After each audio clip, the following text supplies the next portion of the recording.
کله چې هغې یوې بدکارې ښځې ته پیسې ورکړې.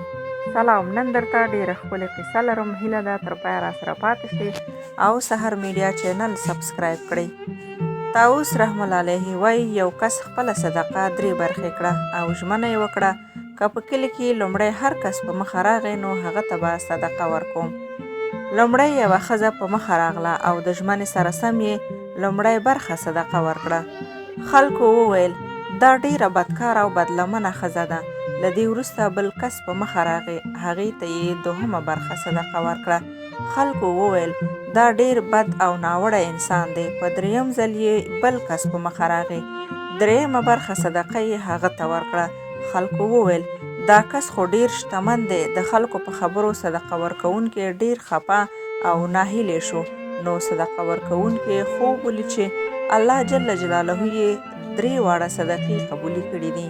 لومړنۍ ښځه زناکاره وه. د ډېرې بېوزلۍ له کبله یې بدلمني پیل کړې وه. کله چې تاسو ورته صدقه ورکړه نو هغې د زنا څخه لاس واخیست. دوهم کس نامتو غل و. دا کار یې له مجبوریته کوو. کله چې تاسو هغه ته مال ورکړ هغه د غلا څخه توبه وکړه. 3م شخص خورا شتمن و خو هیڅکله یې صدقه نه کوله. تاسو چې کله هغه ته صدقه ورکړه دا صدقه د هغه لپاره د عبرت یو درس شو. ستا له برکته هغې ته هم د صدقې توفیق وشو.